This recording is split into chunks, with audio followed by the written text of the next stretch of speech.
host here at the National Religious Broadcasters Convention in Nashville, Tennessee, and I am joined by two sisters, the Boylan Sisters, and they are filmmakers. And so welcome, ladies. Thank you. So good to meet you.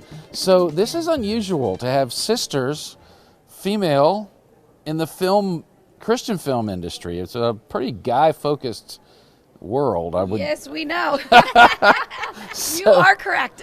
So how did this happen? Yeah, so I moved out to Los Angeles when I was like 19 years old to pursue acting.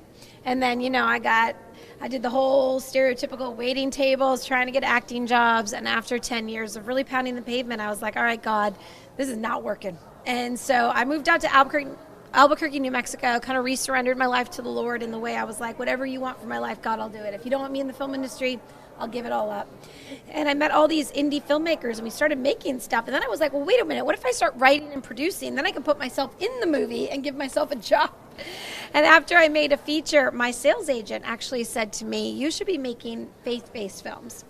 And I was like, oh, wow, I felt like God called me to do it. And I was like, all right. And then I called my sister and I said, do you want to team up? Let's write a female-driven faith-based film, because back in 2013, there really wasn't much in the marketplace that represented women or put women in the leading roles. So we made Catching Faith, and that was the beginning of our career, and it's been pretty amazing since. So since Catching Faith, walk me through your catalog. After Catching Faith, we did a movie called Wish for Christmas.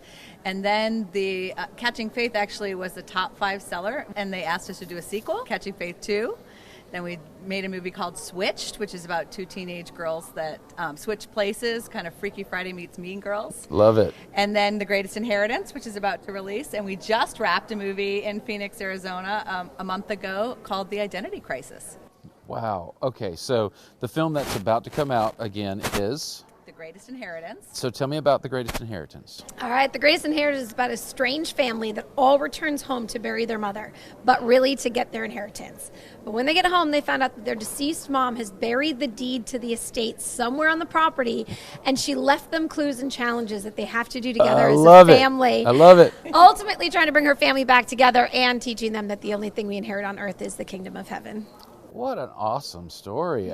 So where can people catch this? Yeah, it's going to be on Amazon and iTunes, anywhere video on demand. It stars Jaleel White and Mina Suvari and Jeff Schroeder. It's got a great cast. So fun. That's amazing. Okay, I love that you're bringing the feel of femininity, whatever, the female perspective, shall we say. What kind of difference does that make in a film? We think it makes all the difference in the world. Yeah. Certainly when you're trying to tell a female story or trying to tell the story from a perspective of a woman, whether she's single, married, mother, working, not working, whatever that is, who better to tell it than people that have actually walked in those shoes? And that's why we think it's so important for our perspective to be brought to the table. Yeah, for sure. See, coming from the female gaze, when we've gotten some notes on our scripts from our executive producers or people who are men, and we're kind of like, actually, I think we know our audience a little better, and we got this. And I think it shows a lot of the films that are star women that are written by men. It's just so different when a woman comes in at the writing table and is like, well, this is kind of how, we can't write for a man as good as you could, and a man, I don't think, can write as good as a woman could, or at least having women at the table in the screenwriting process is really important. Right. We also feel like the faith element, women experience God differently than men do.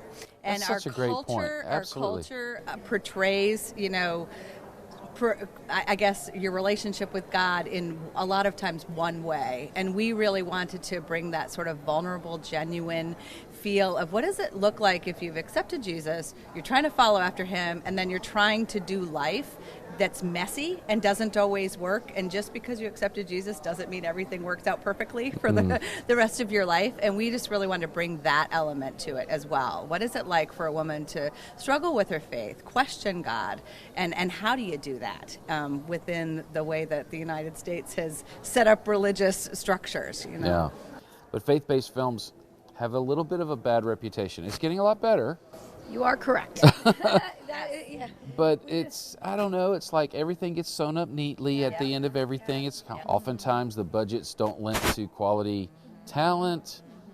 How are you guys, I know you guys are pushing that envelope as well, not just the feminine side, but the quality side? Yeah, we look at our films as like Disney for believers. We really love the Disney model, like Switched, our movie about two girls. It's about two girls in high school. One's the bully, one's the girl she bullies. The girl she bullies prays it. The other girl would know it's like to walk a day in her shoes, and they wake up switched.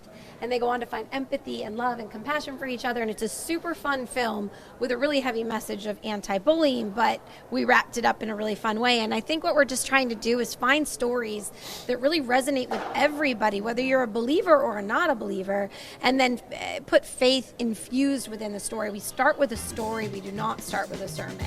And that Oh, wow. Now say that one more time.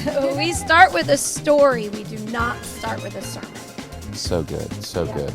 I feel like I don't know, we all grew up in this flannel graph world that we feel like we've got to say, okay, well, you know, I think it sounds like a squirrel, but I'm sure the answer is supposed to be Jesus, right?